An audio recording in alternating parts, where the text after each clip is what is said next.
Welcome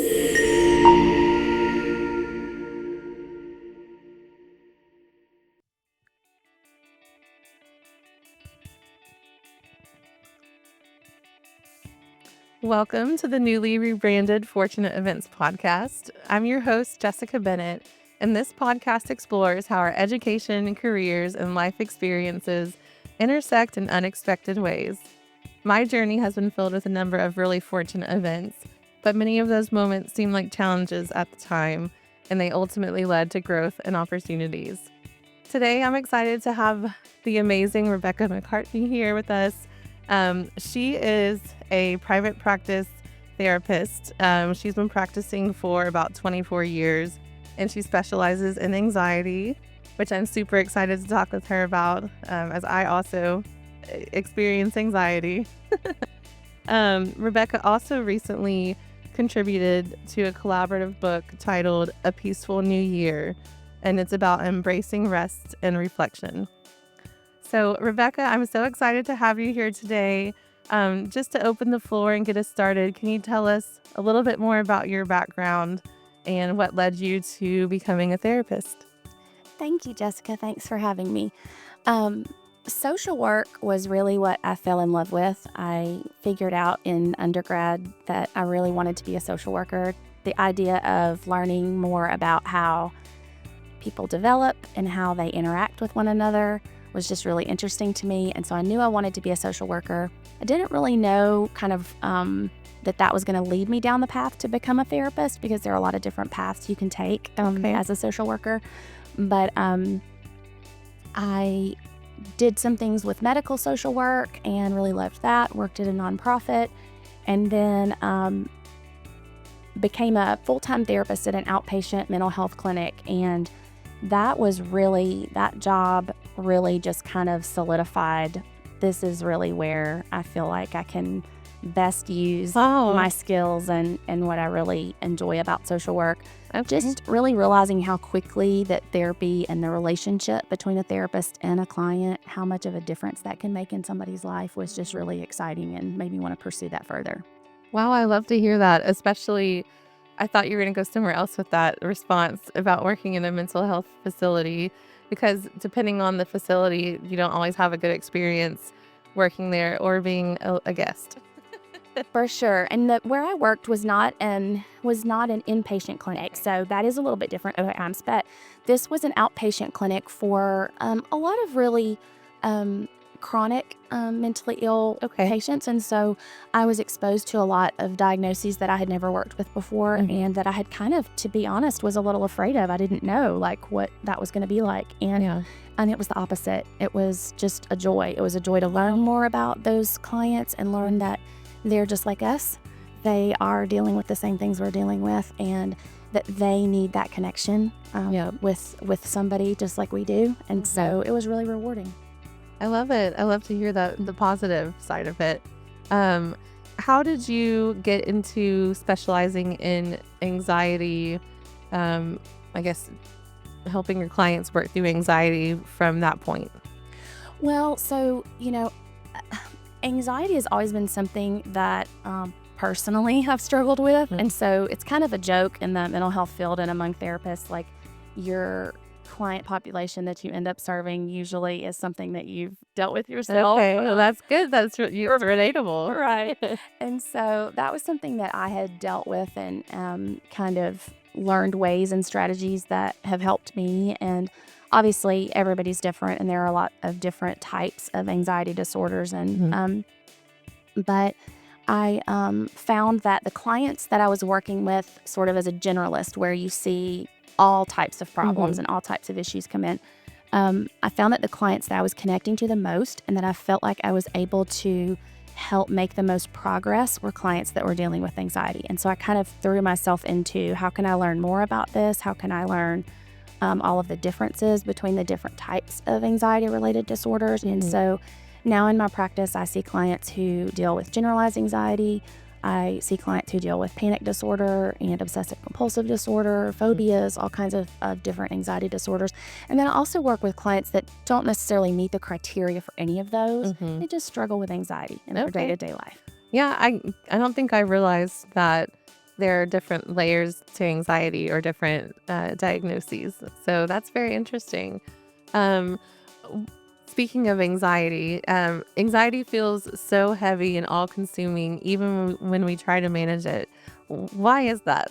Why does anxiety feel like it just takes over your mind and your body? Are you able to share any insight there?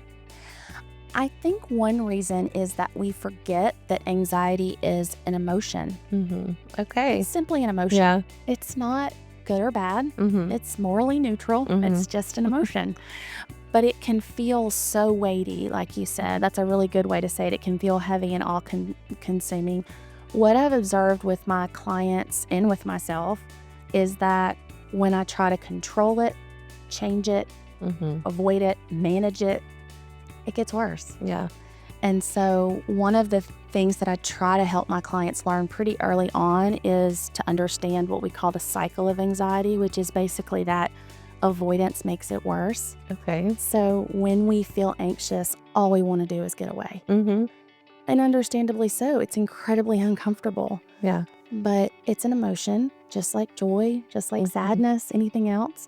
And when we can allow ourselves to feel that emotion and allow it to move through us with coping skills, with things that I teach my clients, but when we can allow it to do that, it can take some of that heaviness and all-consuming feeling and power kind of away from it.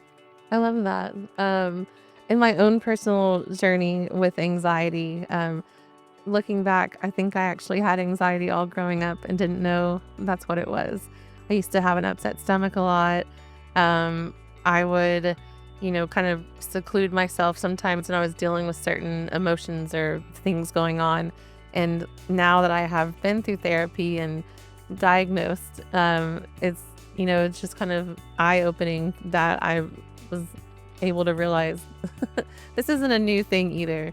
And that probably a lot of people deal with anxiety and don't know that that is what they're dealing with. They just feel like they're stressed out or, overwhelmed. And I think with being able to identify it and call it what it is, then you're able to really find that solution and treatment and medication if needed, or, find your route to a more peaceful existence.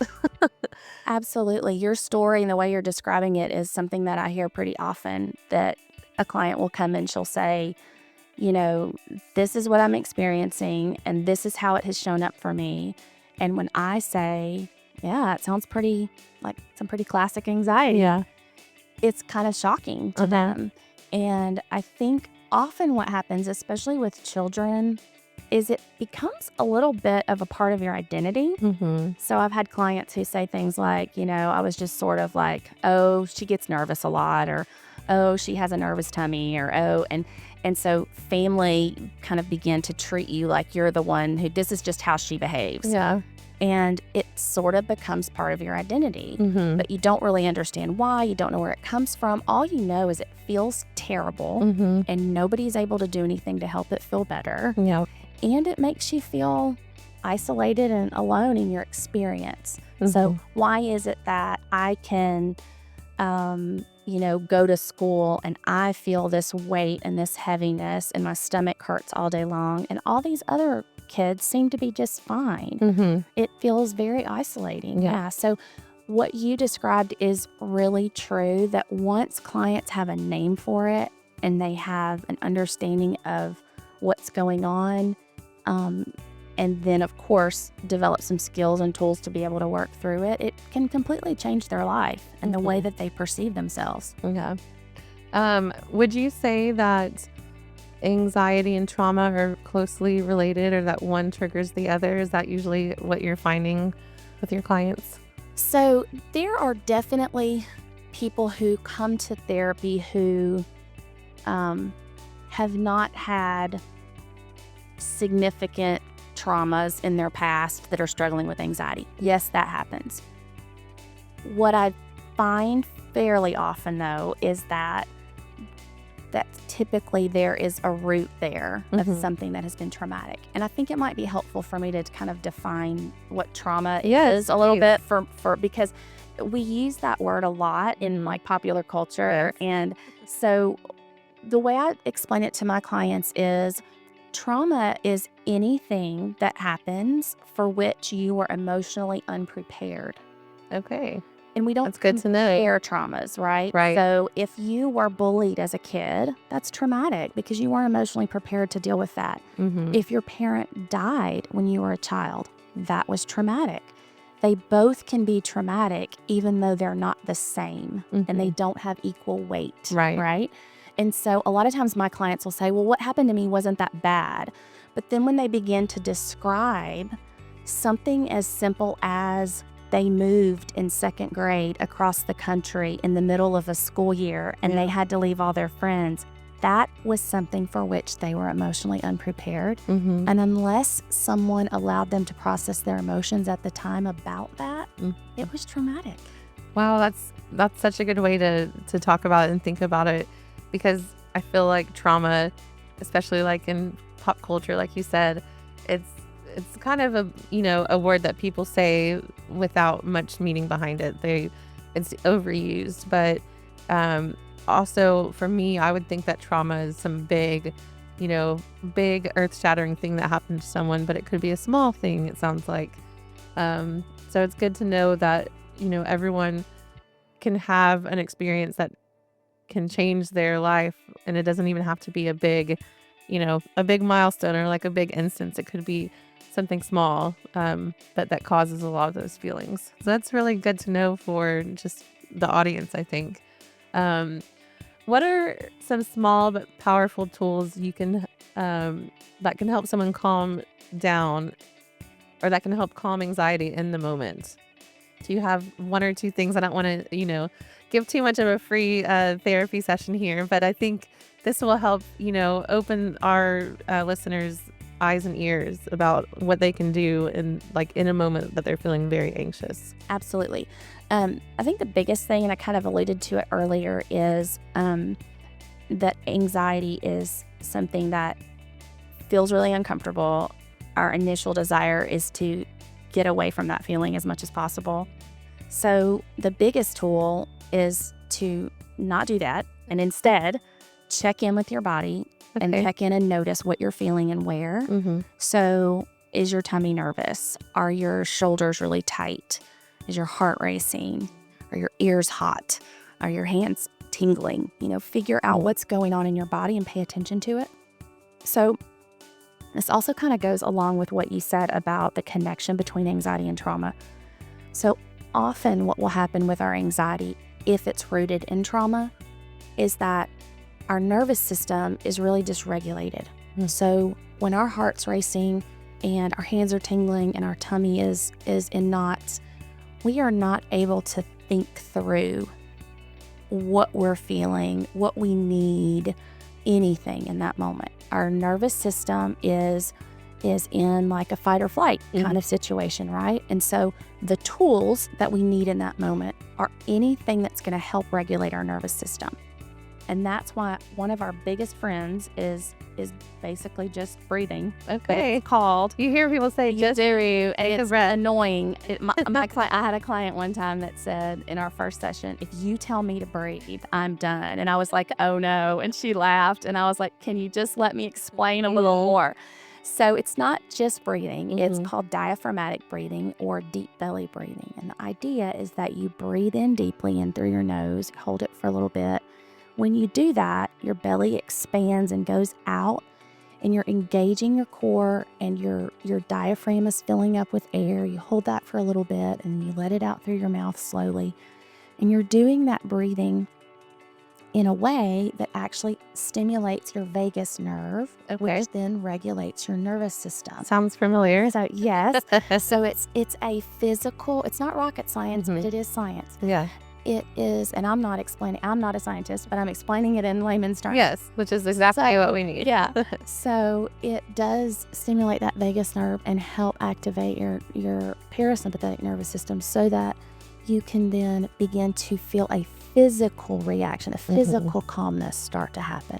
Once that happens, then we can talk about cognitive reframing. Then we can talk about what am I feeling? What do I need right now? More actual coping tools. But until we get our physical body calm and that anxious feeling in check, we're not going to be able to do that thinking part. Makes a lot of sense. And it's funny because, breathing is such an easy technique, but one that maybe people are resistant to because they feel like it's not going to work. But I hear this a lot, so there has to be truth to it. There is one of the things too about it that is frustrating for people is they'll try it and then they'll come back and say, I tried it and it didn't work. And what I explain is that it's a practice. Okay. You have like meditating. Yes. Yeah. You have to practice it at times when you are not anxious. So what I encourage people to do is make it a part of their routine. So whether it's in bed at night, in the morning, whenever there are times where they know they're typically not as anxious, practice that breathing for a few minutes every day. And what that does is it signals your body, oh, we're doing that thing again. That helps us calm down. And so when you use it in a time where you're really activated, it will actually work. I love it. And I think that will be, a super helpful tip for people who maybe aren't in a place that they're seeking help, but if they were to come across this, it'd be actually beneficial.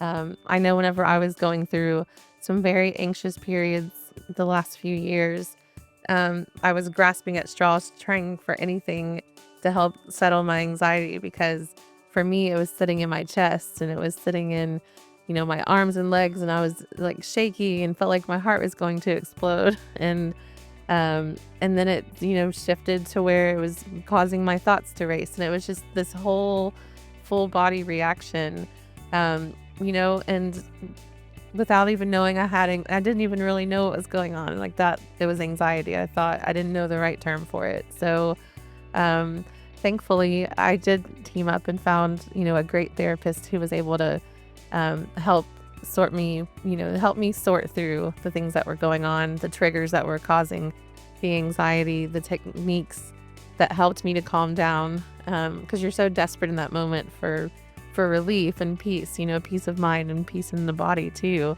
And it's good to know, to, like you said, to listen to your body and see where you're feeling it, because also when it comes back, okay, this is the anxiety coming back. Now it's at this level to where I feel it here in my chest, or I'm feeling it here. And you're able to kind of use your coping skills, and self-soothe a little bit better than you might have before. So in your work, how have you seen struggle lead to greater self-awareness and inner strength? Kind of how I mentioned. Do you have a story or an experience with a client where they came in so lost, and then, they were able to use your sessions and overcome that struggle just with, strength and self-awareness? Yeah, I mean, there's been so many. There's one client in particular that I'm thinking of who really had a really difficult childhood, and she had a lot of emotionally kind of just deeply unhealthy patterns that she was a part of. Not abusive, but just a lot of emotional neglect, probably would be the best way to say that. And a lot of just manipulation. And she felt really angry and confused, and had a really difficult kind of charged relationship with her parents. And what was so interesting with her was she came to therapy because she was in kind of this circular pattern with her parents of just really struggling to get along with them. And so we kind of went back and processed a little bit of some of what her childhood had been like for her and some of the trauma that she'd experienced. Again, understanding our definition of trauma, right? A lot of things that were unexpected, never really knowing how a parent is going to react to you can be very traumatic, right? And so we worked through a lot of that, and then began to see how that was contributing to a lot of her own anxiety. And what we realized was she still was in a place where she wasn't sort of taking control of the relationship and the dynamic. She still felt like they were in charge and they were the ones who were calling the shots. And so, Why does that seem relatable? For me, a little bit too. well, too close to home. A little relatable. I'll hit on that in a second. And so she began to really get clear on, okay, what does my anxiety feel like? When does it show up? How is it related to this relationship with my parents? And what are some coping tools that I can use when that happens? And I watched her over the course of several months really create this ability to regulate her own emotions and to set healthy boundaries. Really healthy. It's hard. So hard.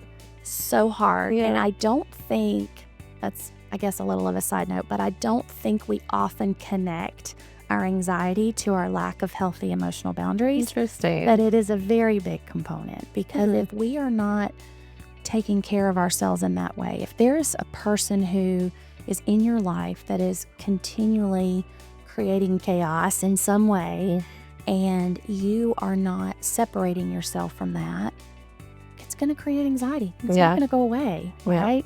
And so I watched her find ways to lovingly, kindly set these boundaries. And that relationship improved in some ways, but that wasn't even the goal, really, for her. Her goal was to decrease her anxiety and to not create the same patterns with her own children. Well, that's beautiful. So that she's able to, change the generational kind of curse or experience, which is also something that you hear about a lot in kind of pop culture, breaking generational traumas or breaking the chains. But it sounds like, she was able to use the tools and really make a direct impact in her life and her children's life. Absolutely. And those ways that she would feel so inadequate and that would bring up the anger and the anxiety, she had come, one of the things that she had brought when she first came was she didn't like the way she was responding to her kids. Not really responding, but reacting. She didn't like the way she was reacting. And it was reminding her of some of the patterns that she had had growing up. And so I applaud my clients like her who just address it head on and say, I don't want this. I don't want this for myself, and do it in a way where, one of the things we're talking about pop culture and the way we see mental health stuff showing up in pop culture and online and social media is, this idea of just like being done with your parents and walking away and all of that. And there's a time for that. I'm not saying there's not. There's a time for that. Right. But more often than not, there's a way to let people be who they are and set your own healthy ways of coping.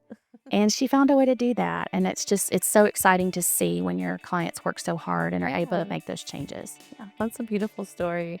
So I mentioned it sounded relatable. And what I mean by that is I have a great relationship with my parents and we're very close. But I had my son at 19, as you know, and that changed kind of our family dynamic.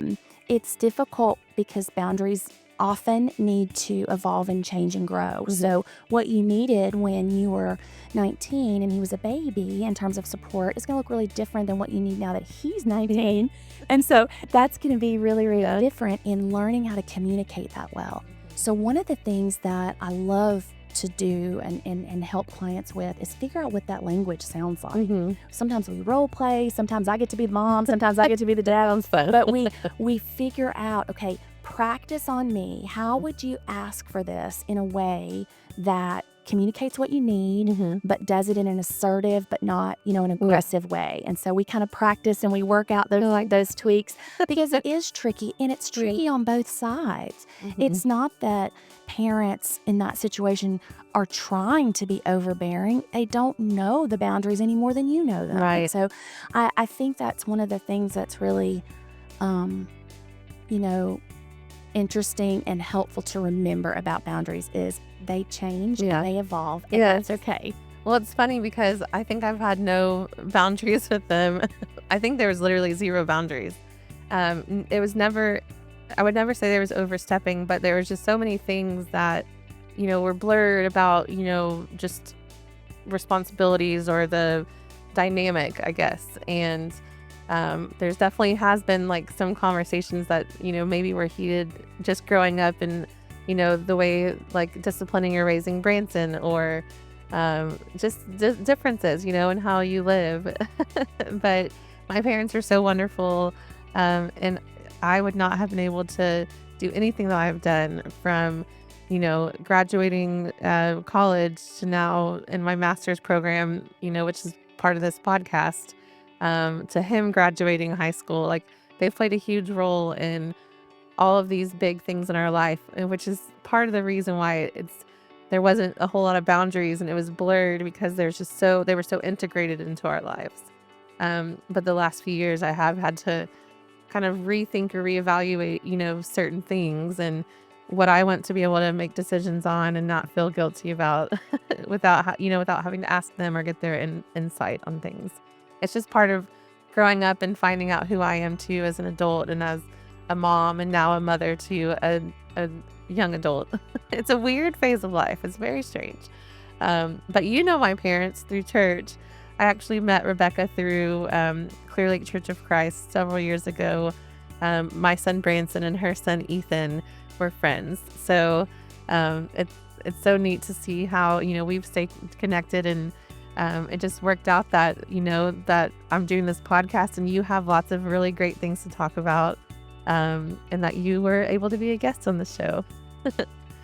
Speaking of church, I do want to ask a question on faith, and then we'll move to your book, because I do want to cover the book. How has your faith helped you or your clients navigate that anxiety or that trauma? Does faith come out in your therapy, or is it a faith-based practice? Maybe talk to us a little bit about that. Yeah, so my the way that I've done therapy has kind of evolved and changed over time. When you're in graduate school to become whatever that discipline is that you end up with, I found my way to therapy through clinical social work. But most of the time when you're in graduate school, there's a very clear focus on making sure that you're not, influencing your clients in any way, that they have the right to self-determination, and that's wonderful. That's good. That's how it needs to be. And so typically what happens is when you start kind of doing therapy, you kind of just try really hard to keep out anything that's personal to you, whether that's just your views on things, your worldview, your politics, your anything, your faith. That's good. Right. Especially in this climate. For sure. And so that's a great thing. But what I found was that it kept coming up. Mm-hmm. And then I wasn't prepared to know how to deal with it. Yeah. So what I've sort of transitioned to is I'm very clear in the way that I've kind of branded my private practice, is that I approach the work that I do with clients with anxiety from a trauma-informed and faith-based perspective, meaning Christian faith. Mm-hmm. However, I have people contact me all the time that say, hey, I would really love some support. I'm not a person of faith. Can we leave that part out? And I say 100% we can do that. Meaning, I still show up as who I am. And I'm a person of faith, and they know that. But what doesn't happen is I don't try to incorporate spiritual disciplines, or we don't pray together, or we don't talk about Bible verses that maybe apply, those sorts of things. Okay. So it can be what people need it to be. But what I've found is the people that tend to find their way to me are those who have a background in faith in some way and have not been able to find resolution in this area of their life with that alone. And so they're seeking something else. And my job, kind of as I see it, is to try to help them utilize strategies from both psychology and their faith. They go together. They're not separate. They don't have to be separate. I really believe that there are so many tools and strategies that we have access to that come from both. And so a lot of my clients appreciate that approach. Well, I love that you talked about that, because I think there is a misconception in some circles, or, the misconception of mental illness or mental health challenges, especially in some faith communities. Just pray about it. Just pray about it. It'll go away. you hear that a lot. And I think it's unique that you're able to, talk about how to, lean on your faith, but sometimes, you might need additional, treatments or different services other than prayer, because prayer is a tool. Yes. But sometimes you need more than one tool in your tool belt. Yes. And, it's really remarkable how much I still hear that. And because mental health and counseling, the therapy world has been my life for so long, I forget. Mm-hmm. And then I'll have somebody come that tells me they met with their pastor and their pastor told them that their faith was weak. And I'm just like, but it's happening. The 21st. Is it really? Is this still happening? But it is. And so what I try to do when those kinds of things happen is I don't ever dismiss or discount or speak ill of the people who have said this to them. What I do is I try to ask good questions, and I try to help them come to a place where they feel confident to address these issues using both strategies. And so the way that my faith has helped me in my own personal journey with anxiety is that it just has given me a lot of security and clarity. It's given me confidence. I know who I am. I know I'm not alone. I know how this story ends. Yep. I know my place in it. And so it's not helpful for me to tell a client, do not worry, for tomorrow has enough worries of its own. That's not helpful. I know. But what is helpful is to say, he loves us so much, and he's so powerful, and he wants good things for us. Yeah. And what can we do to lean into our faith and grow closer to God and let him in to help us grow and change and mature. Yep. One thing and I still struggle with anxiety. I'm definitely not healed. I don't know if you ever graduate out of having anxiety. So I feel like maybe I should schedule some sessions with you. But one thing that's really helped me over the last few years with, leaning deeper into my faith, but also leaning into tools and even like routines or tactics, to help get through a hard time, is the passage or the, stance that fear is not from God, fear is from the devil, and good things come from God alone. And if it's not good, it's not from God. Absolutely. And this idea that, and I don't know if this is the scripture you're referring to, but that the scripture that came to mind when you said that was the God has not given us a spirit of fear, but of power and love and self-control.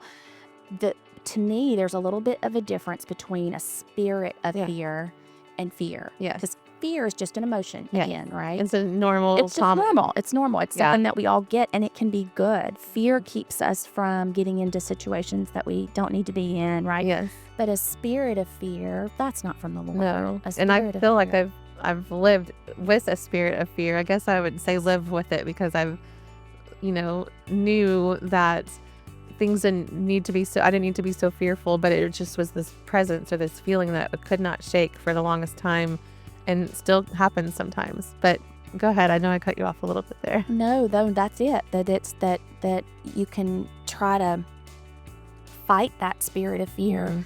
But what I try to communicate to my clients is that let's use all the things, right? Let's have a prayer life where we are sharing these fears with the Lord. Let's also have some strategies where we write these fears down, and we do some cognitive behavioral therapy type exercises where we then say, how likely is this to happen? Yes. And we kind of go through the process of asking ourselves these questions to see, okay, is this really something that we need to be afraid of? And so it's both. Yeah. We can use both of those things, the spiritual practices and a lot of these other tools that we have, so that it's not something that dominates and is heavy. Because it does, and it can. And getting your way out of it is challenging, maintaining. And I think maintaining anxiety is easier and more manageable than initially breaking through kind of the fog of living in that state for a long time without it being addressed. So, well, let's talk about your book, and then we'll wrap up with the fortunate event. Your book, A Peaceful New Year, maybe give us a 1-2 minute highlight on just the book and how you got involved with it. Yeah, so I have always had this dream of being a published author. Okay. And Look so at you. I know I have these big dreams that I've been afraid to say out loud.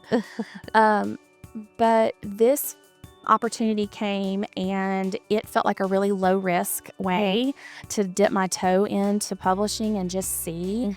And so I had this opportunity to submit to be a collaborator on this book, and I thought, oh, why not? I had already written a blog post years ago on my website, on my blog, about something, I can't remember what I had called it, something like New Year, Say Me, or something like that. And so I took that blog post and reworked it and submitted it and got accepted to collaborate on this book. And so I was really excited about that. The book is, it came out in January. It's definitely kind of geared to be sort of a book that you read in the new year. But I would also say that it really is a book that can be read, and the tools in it useful anytime there's a new season or something, just kind of a new season in your life or a new undertaking that you're going through. And so the whole sort of premise behind the book, and then I can tell you a little bit about my chapter. The whole premise behind the book is that we don't need to enter into a new year with this sense of striving and feeling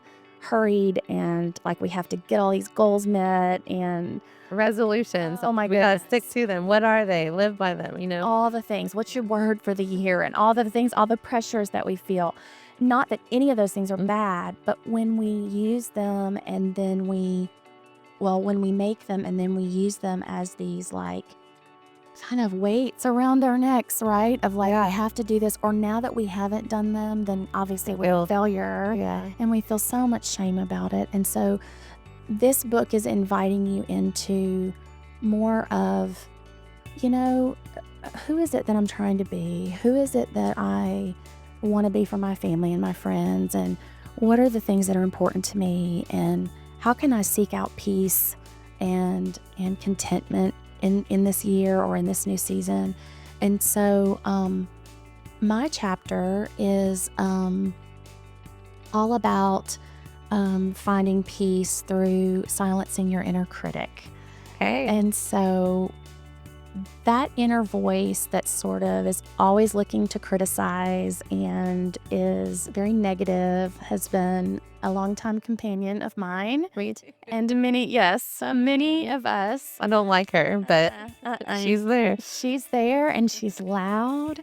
And so I have learned some strategies over the years to sort of, I say in my chapter, we don't necessarily get her to completely shut up, but we teach her to use her inside voice.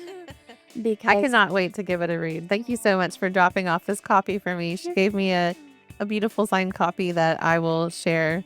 I'll share a few snaps of.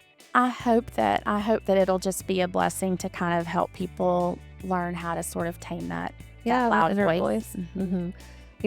I think it's probably very natural and common to have that negativity, but if you don't know how to control it, it can be, again, a consuming thing in your life. And challenges come up every day. We're never going to have an easy peasy life. I would love to have a little bit lighter of a load at some point.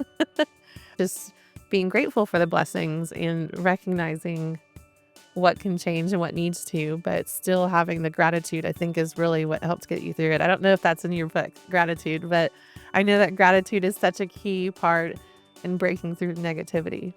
It is. Gratitude is a huge piece. And I think we forget how it's very hard to focus on the negative when you're also paying attention to the positive. And so sometimes I think when people hear, oh, we need to be grateful and we need to be thankful for these things, it can kind of seem like we're dismissing the negative, and that's not it at all. It's just that when we can pay attention to the the ways that God's blessing us and the things that He is doing, it puts the negative in perspective. Mm-hmm.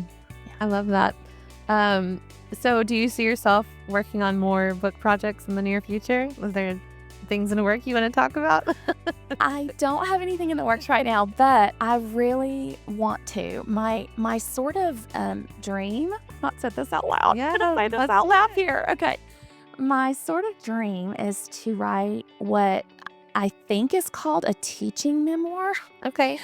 I love to read, so Yeah. memoir is one of my favorite genres to read, but there are a few people that I've read their books that I think fall into this category of it's called a teaching memoir. And Okay. I think that is what I am leaning toward. And the reason is it's an opportunity to sort of merge my personal story and my professional life Mm-hmm. so that I can tell, because we all have things, Yeah. right? We all have things in our life that have led us to where we are. And that's Mhm. this whole kind of theme of this podcast. Yeah. And I love that so much, is that we've all got these things.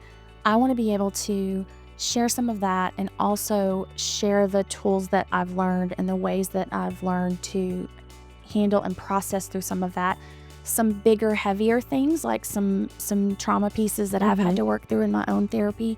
And then also a lot of this anxiety stuff and some seasons of depression and, tough things with our family and all these things. Mhm. I want to be able to meld that with some of the stories and things that I've learned through my therapy practice. So maybe one day, that's my goal. Yeah. I shall Well, see.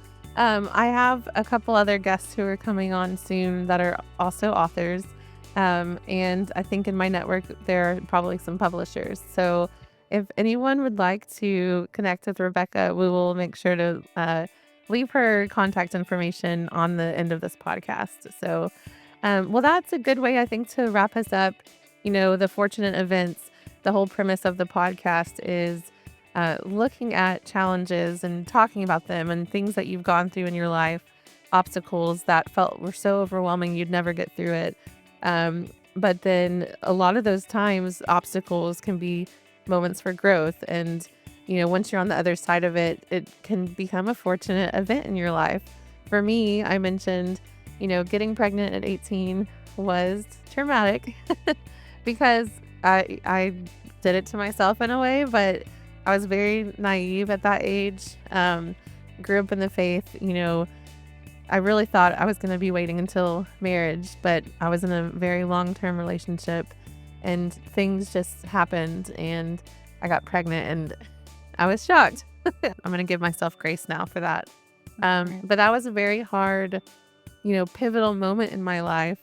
I was able to get through it with family, but family also played a role in some of, I don't know if trauma is the right word, but in some of the challenge, because I had some family telling me I needed to have an abortion. And I had some family telling me I needed to look into adoption. And I know that all of those things are coming out of fear, but also probably love, trying to support me and looking out for me and my future. But at that point, I knew that I was pregnant with my son. I was meant to raise him, and I would be the one doing that. I would not be doing anything else than having this baby.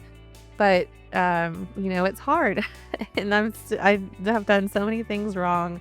But I think that my determination to make sure I'm doing as much as I can to give him a good life has really got us through, the last 19 years. And he's doing so well now. I think, collectively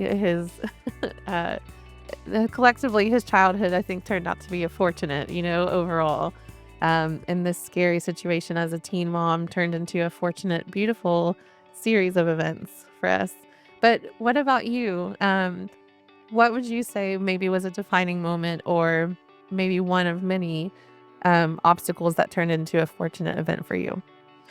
Well, first I want to say that I am so grateful to you for being willing to be so vulnerable and tell that story the way that you tell it, and sharing it not only in this format, but with other women that you've been able to help and support and encourage, because, that's how we know we're not alone. Yeah. Is to hear about Mhm. people's stories and the things that they've gone through. And so, you're on this side of it now, Mhm. and you're not done by any means, right? We know that we've got a long way Yeah. to go in terms of still raising kids, but um, I appreciate you being willing to share that, because it's really it helps me. It gives me courage, and it gives me hope. Thank you. It helps my faith, and I know that it helps a lot of other people to hear that. I was thinking about that because I knew you were going to ask me that. And I was thinking about there's so many like defining moments. The one that I wanted to share that I think really is kind of makes a lot of sense with just talking about, what I do for a living and that phase of it is my mom was diagnosed with cancer when I was 21. And prior to her diagnosis, I had a trajectory all planned out for my life that I thought seemed pretty great. I was dating someone in college. I had plans to go to graduate school in Arkansas, where I was going to undergrad. And then my plan was to seek out a job in medical social work, which is where my interests lied at the time. And when she was diagnosed, her name was Gloria, all that shifted. And I decided to apply to a graduate school closer to home, to where she was. And I moved home to live with my parents and to be with my mom as she was doing treatment. And, the boyfriend and I ended up breaking up, and I ended up, finishing graduate school there. I reconnected with a friend that I ended up started to date, who I'm now married to. Yeah. And Shout out to you. I finished graduate school, got a job at a local nonprofit. I transitioned to what I thought was my dream job at the time. I was a hospice social worker. Oh, that's And gotta be hard. I I know my mom. Did you? Because you're helping them close out peacefully at the end of their life. loved it so much. Yeah, I loved it that's so beautiful. much. And it was just really, really my dream job. But, during that time, my now husband and I got engaged and got married. My mom's continuing to go through treatment and not feeling well. And then she would do okay for a little while. And she dealt with her cancer for 4 years. And in 2003, she went on hospice care herself. Oh, And so I would go see all my patients during the day and be with dying people all day. And then I would, on my way home, stop by my parents' house and visit my mom, who was actively dying. yeah. And it was such an interesting time in my life, that synergy, that connection between those two parts of my life. My mom died the summer of that year, and although I had chosen to be a social worker prior to her getting sick, walking through that experience with her while walking through it with other families Yeah. simultaneously just gave me a clarity and direction and purpose that has not wavered in Wow. the 22 years since. Wow. It just was a season where, You were being prepared, essentially. yeah, Wow. as weird as that is. And Yeah. again, it's hard to tell this story for me because this is it's her story. It feels weird to like make it about me, if that makes sense. But I feel like, especially with kind of the theme of this podcast, all of the things that happen to us also involve other people. Yeah. And we all play a role in a story, it's your story we're doing. Connected. Wow. All connected. And so I love to think about how God was preparing me through that in that time, and how even though I didn't end up continuing to stay in medical social work and with hospice, I still would love to do that again one day, even on the side. But that clarity and purpose of helping others through difficult seasons in their life has just never wavered since. I love that so much, because it's obviously such a painful time, but it had so much almost purpose in it. And, there's always purpose in the pain, but you don't always see it when you're in the middle of it. Sometimes when you're looking back and reflecting, that's when you're able to realize kind of a gift that it was that you were going through that in your daily life for your career, it helps equip you to know how to process and handle it with your own mom. So a blessing in disguise too. Absolutely. Well, and rest in peace to your mom. Thank you. Thank you for sharing. I think we'll wrap it up here. This has been so much fun. I could talk to you for hours, but I know we need to wrap it up. How can our listeners connect with you if they would like to either connect, for your book or for therapy? Is a website maybe you can plug for us? Yeah, probably the easiest way is my website. It's Rebecca McCartney LCSW, licensed Okay. clinical social worker. So Rebecca McCartney LCSW.com. I'm on Instagram and Facebook also, same thing, Rebecca McCartney LCSW. But the website is a good resource. I have a ton of resources there, just in blog posts with different ideas and things about anxiety and other mental health topics as well.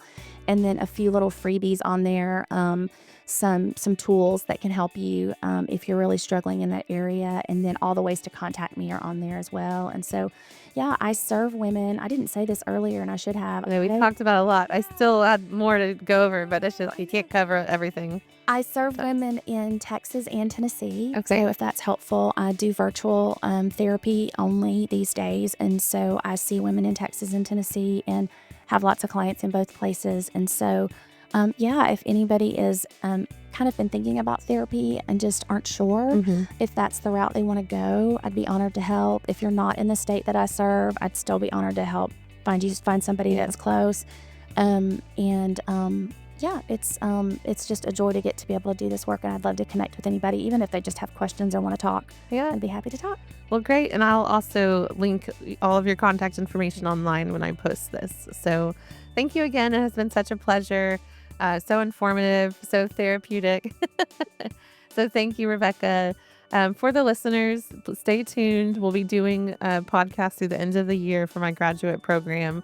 And I know I mentioned this last time, but my sister is still on my list. I think she's actually going to join me tomorrow for a podcast session.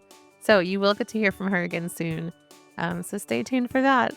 Until then, bye.